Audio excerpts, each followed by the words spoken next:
legends, it's your boy Link, and I'm scared.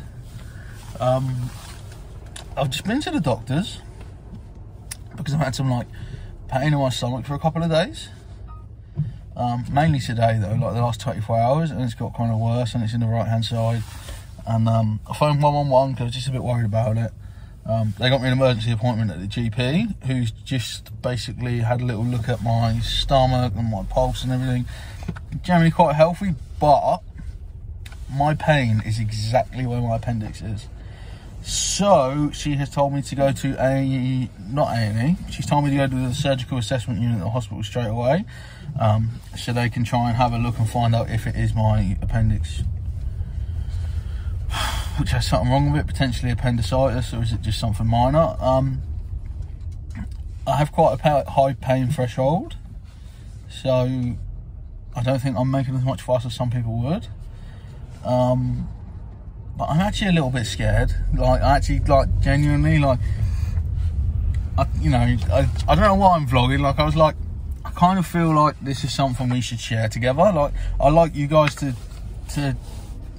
see all aspects of my life, kind of like the good stuff, the fun stuff. But yeah, so literally, I'm in pain. I'm now driving to hospital at fucking 5:30 at night, which is literally like fucking rush hour traffic. So, yeah, it's not the best. It's not the best. But yeah, I'm going to go up to the surgical assessment unit, and they'll give me a bit of paper to take to the doctor with everything they did and stuff like that on. So I guess we'll see how it goes. But yeah, I just thought, quite a significant thing. Not good, really. Not good at all.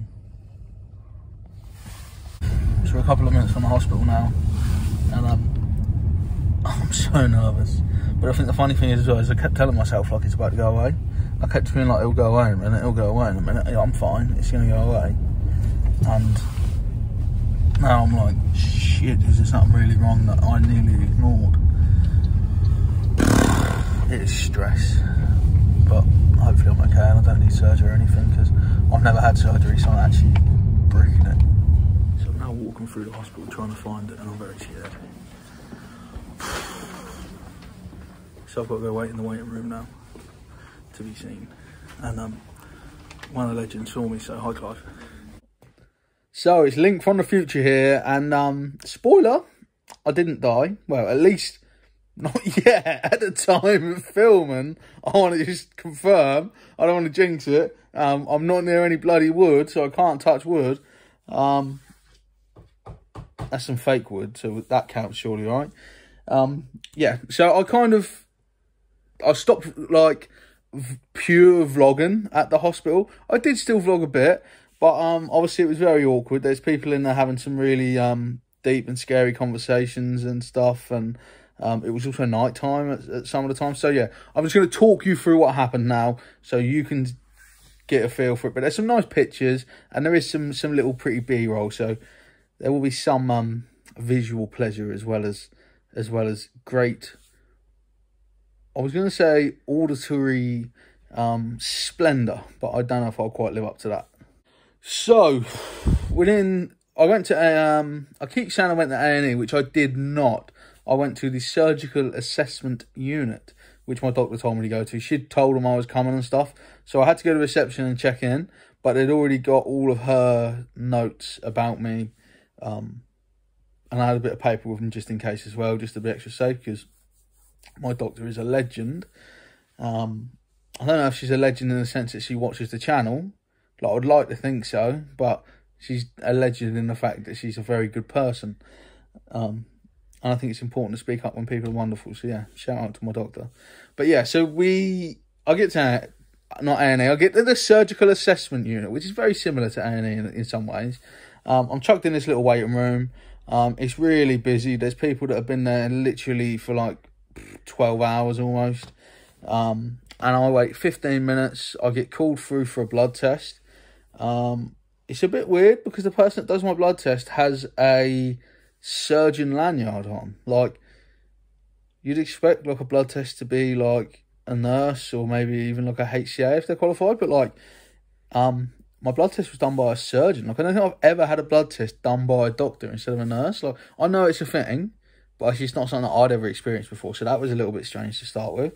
But also I love it. Like, and I love, one thing I will say about my whole stay and about all the staff I dealt with in the NHS, I loved the attitude of, I'll go do that. I'll go do that. Like, and then like doctors like cleaning up, doing like cleaning and stuff. Just like the attitude of like, let's just get it done. Is special in the NHS, and I think that's something that Britain can be very proud of. But anyway, so yeah, I had this blood test. After being there about an hour, I get to see a what I think is a junior doctor. I don't want to like I don't want to like demote anyone in this video, right? I think it was a junior doctor, but I was in a lot of pain and stuff. So if any of these details are not 100% factually accurate, I do really apologise. It's not intentional. I'm just going to recall it as well as I can. Another thing I do want to mention while talking about junior doctors is sometimes, like, a junior doctor is actually a qualified doctor. Like, it's a qualified doctor that hasn't specialised. So I think that's really important people know that, because some people think like, oh, junior doctor, they don't know what they're doing, they're not qualified. They are like a doctor. They are a doctor. Do you know what I mean? Like, they're qualified, they've done med school. So yeah, I think it's important to mention that as well. But yeah, so I went to see this doctor, and they had a little feel around my appendix, the same as my other doctor did, and they're basically like, where did the pain start and stuff? Does it hurt here? Then they did this weird thing when they kind of like push in on my stomach and go there. And I was like, yes, it does hurt there. And they're like, yeah, that's your appendix. So you probably have appendicitis. So we need to get that checked. So I think the best thing to do is book you in for a CT scan, and then we'll basically check and see what's going on. The doctor also had my blood test results, which showed a slightly, and that is the word they used, slightly increased white blood cell count. So what that told them is that they thought I had some kind of infection, which is why my body was like, right, let's get the white blood cells out. Let's get rid of this shit. We don't like this. And that's what my body was trying to do. So yeah, basically from there, I get told I've got to have a CT scan, go in the waiting room. It's the evening, so generally CT scans are quicker at night. But I could be waiting for several hours. So I go back to the waiting room. It's like, I don't know. It must be like 7, 8 at this point, maybe even 9. I'm not sure. Time was like the weirdest concept. So I go in the waiting room, and then a nurse comes to collect me. I think it was a nurse. And I get really, really confused, because she's like, oh, we've got you a bed. And I'm like,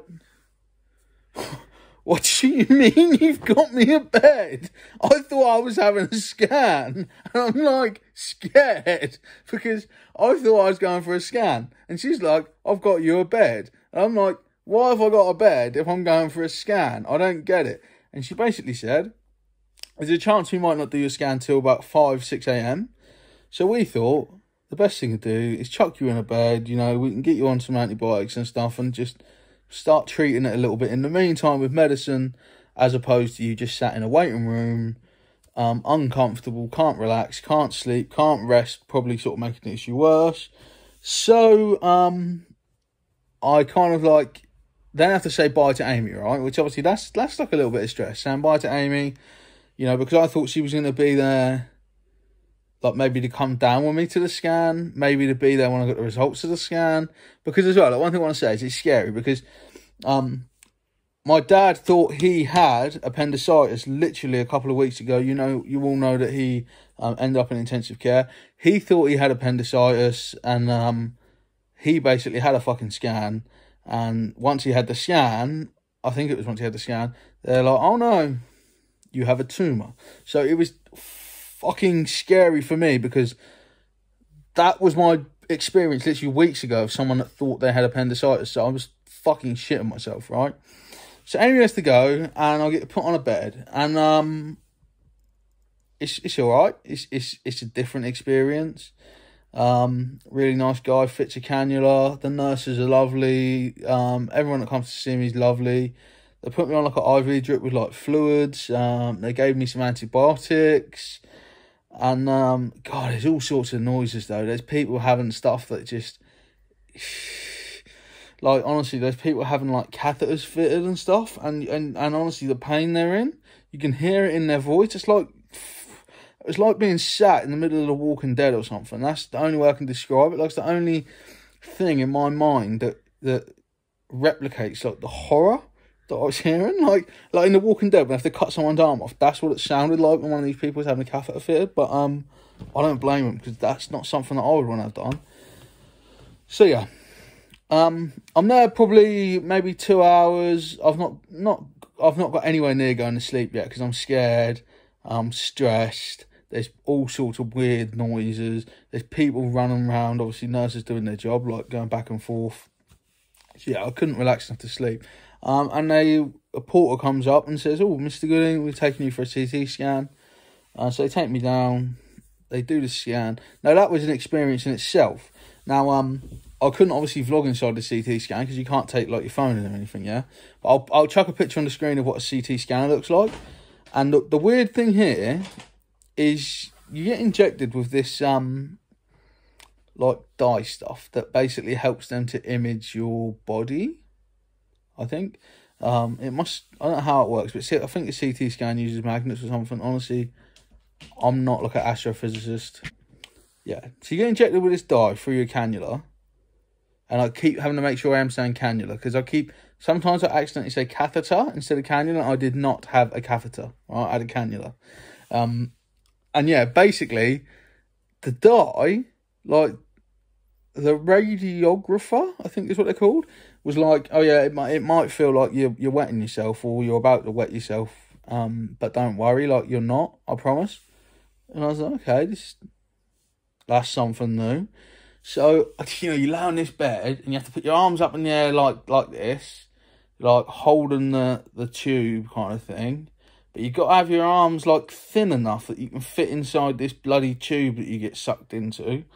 And there's like this like weird kind of Christian Grey-esque robotic Christian Grey is like, breathe in,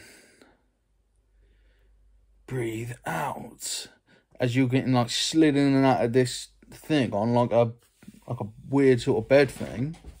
And yeah, and then you feel this stuff, like, literally, I felt like I was pissing myself. It's the weirdest sensation ever. Like it's like tingly, like a warm tingle in your body. But I felt it worse in my groin. But I don't know if that's because it's like wetting yourself. Not that I have wet myself in recent memory. But yeah, it was weird. It was weird. It wasn't as bad as I thought it was. Like, I've heard people talk about having CT scans before, and they've acted like it's horrific. Honestly, it wasn't that bad. Like, I went in and out, like, I think 3 times. It wasn't that bad. It was like one of the things where you build it up more than how bad it actually is. So, after the CT scan, I returned to the ward, and I'm like, how long did the results take? And they said, well, we get the results within half hour, but then, you know, like, a surgeon or a doctor needs to look at them, and then they need to come and talk you through the findings of the scan, basically. And to be fair as well, like, obviously, they're under crazy pressure in the NHS. They're understaffed, underfunded, and the doctor that was looking at my stuff was looking at 4 patients' things at once. Like, they sat through 4 patients' CT scans, so they obviously were very busy, right? Just to make that very clear. So I thought I might have to wait a couple of hours.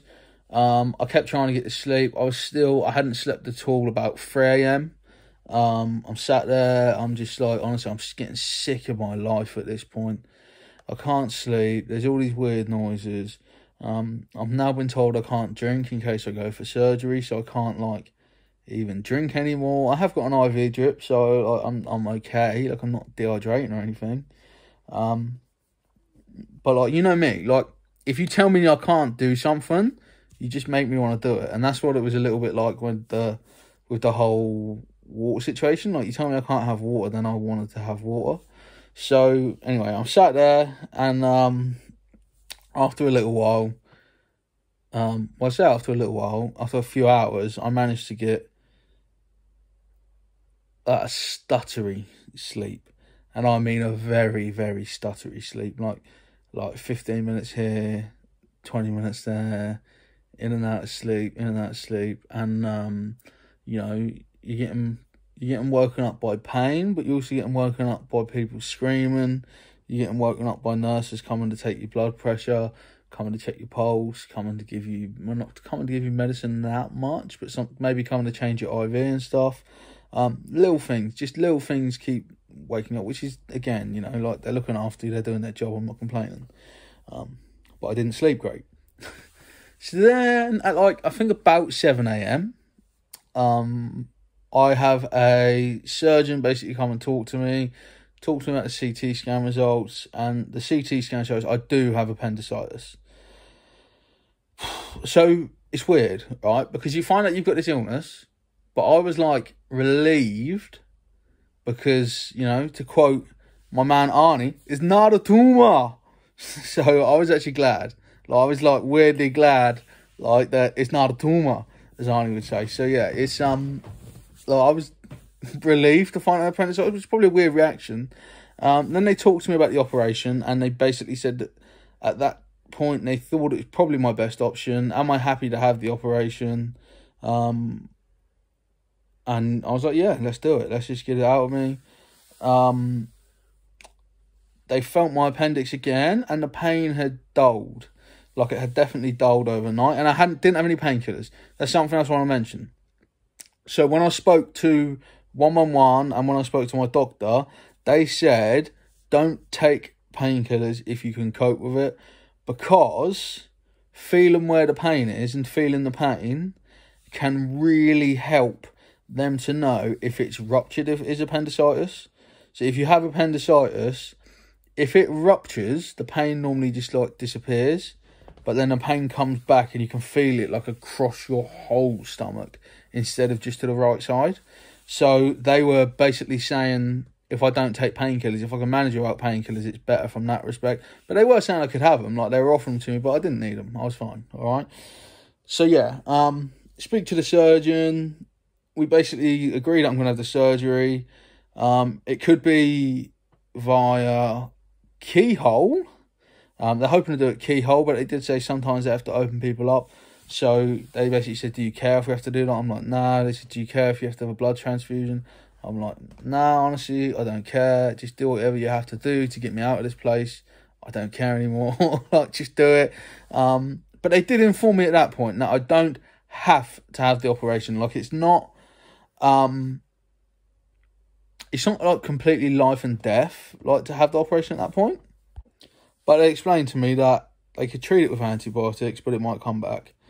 And at that point, they thought my best option was to have operation. So they then start getting me ready for this fucking surgery, which is where we'll resume the video footage for a second. And I've got these weird, like, football socks up. Supposed to stop, like, pressure sores and stuff and help blood flow. And I've got the proper hospital kit on now. Look at that. It's fun, isn't it? I just thought you might like to see my view. So I've got lovely ceiling tiles, and as I look forward, I've got like a little nurse station, a cupboard, and the corner of the toilet, and a lovely blue curtain. Oh, and also my pretty little IV drip, just dripping away with all the good medicine, but not the really good medicine because I didn't have painkillers. So I'm sat there in all my gear, you know, I've got my special socks on, I've got my gown on, I've got my arse hanging out, because, like, you can never get them things tied properly. I even got a nurse to come help me tie it, and I still wasn't, like, that confident that I wasn't, like, flashing people and stuff. But, yeah, so I'm sat there, right, ready to go, waiting. I've not eaten since 12 o'clock the day before. I've not had a drink since, like, before midnight. Honestly, I'm starting to feel thirsty. And the pain isn't that bad now. Like, honestly, like, I feel quite good. Like, the pain's not really bothering me. I'm sitting there, I'm chilling. I'm all just want to go get the operation on the way. Like, I'm like eager to get going because I want it to be over. Like, I'm at that point now. I'm like, just do it. You know what I mean? But like when you take the plaster off and you just get to the point where you're like, just fuck it, just rip it off. That's how I'm feeling at that point. And then a wonderful consultant comes to just come and have a chat with me about my symptoms and my surgery and everything. and he does the whole reaching around on my appendix thing, and he's like, he asked me where it hurts first, and I was like, kind of there, but it's not that bad now. I was like, but I find it harder to find than the doctor. And then the doctor, like, he reaches and says, is it there? And I'm like, yeah, it is there, but it doesn't hurt much. And he's like, okay, so it's dulled quite a lot, it's died down quite a lot. And then we had like a sort of discussion about it, and about the risks of the surgery, also about how I wanted to go to Liverpool this weekend, but also about how well I'd responded to the antibiotics, basically, because like within 12 hours of being on the antibiotics, I was almost pain-free. I wouldn't say I was pain-free, but the pain had died down like at least probably 70%, I would say, 60, 70%. So because of how well I responded to antibiotics, the doctor basically said to me, well, you don't have to have the operation, really. And like he basically said there's like, some stuff says it's 50-50 if it comes back. If it comes back, they probably will have to take it out. But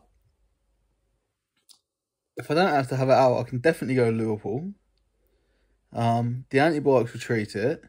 And it's 50-50 if I'd ever have to have the operation.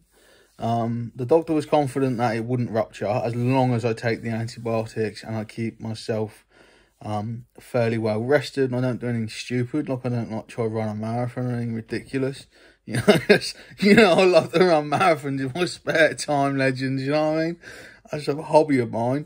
But, yeah, so I got this really, really good news. I'm going home.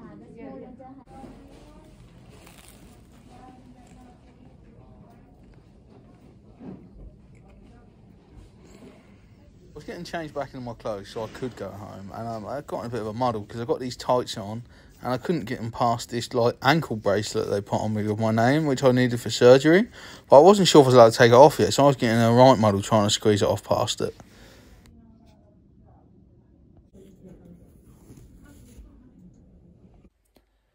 So literally I thought I'd be out like fairly quick, but it took about 3-4 hours to get my like prescription through and my discharge letter. So yeah, I was literally sat there for hours waiting, and I was getting like impatient, and I wasn't, you know, deliberately like being rude to any nurses and like that, but I did keep like being like, please tell me I can go now. Like, I was just frustrated and I wanted to go home, and yeah, I'm sorry if I was whining anyone that was there, but yeah, I just wanted to go home. And then I did get to go home. I have escaped. I am going home without an operation, so that's good. So I'm going home. Well, I am going home, but then I'm going to go get a Burger King straight after because I am desperate to eat something that tastes good. Although that toast and the orange juice was like the best thing I've ever had for breakfast in my life, because I hadn't eaten for like 16 hours or something. So I was just like, it's longer than that.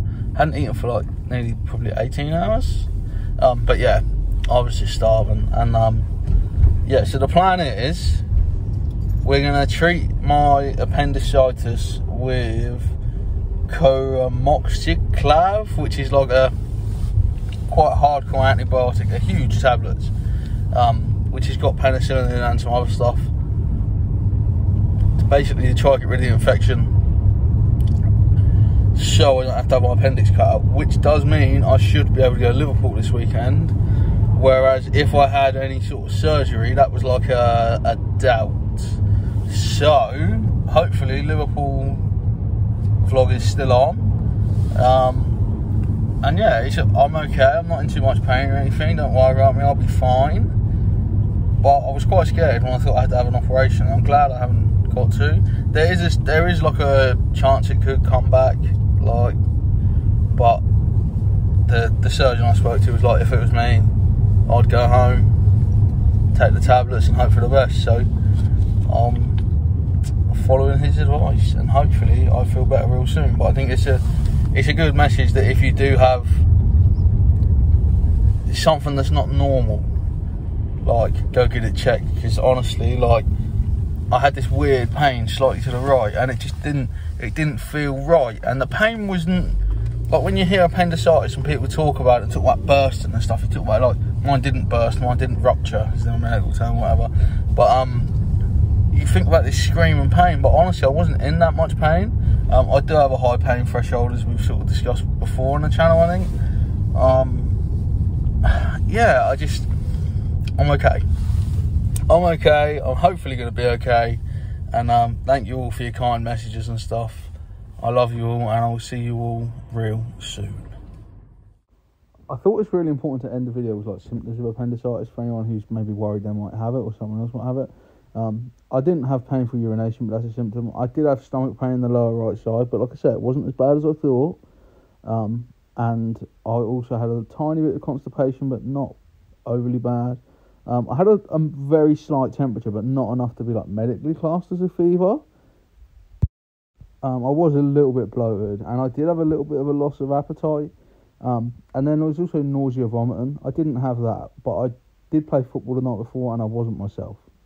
So, yeah, there is that. I just want to close out the video by saying, like, if you think you might have it and you're in the UK, phone 111. It's a free service. It doesn't cost anything. Just phone them, speak to them, and see what they say. They know best. And just do get it checked, because I thought I didn't have appendicitis because it didn't hurt enough. I thought appendicitis should hurt more than that. I think we caught it really early.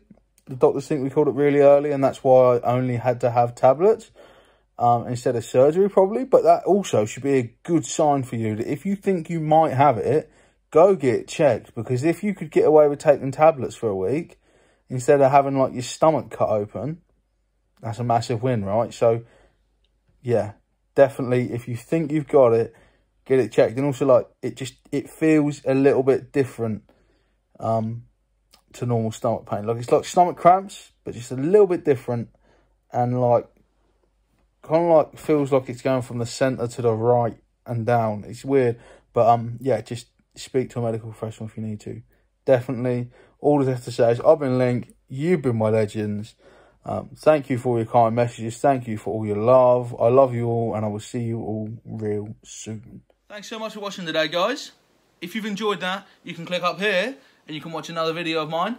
Or if you really love it, if you really love it, or even if you just like it a little bit, go down here and subscribe to the channel.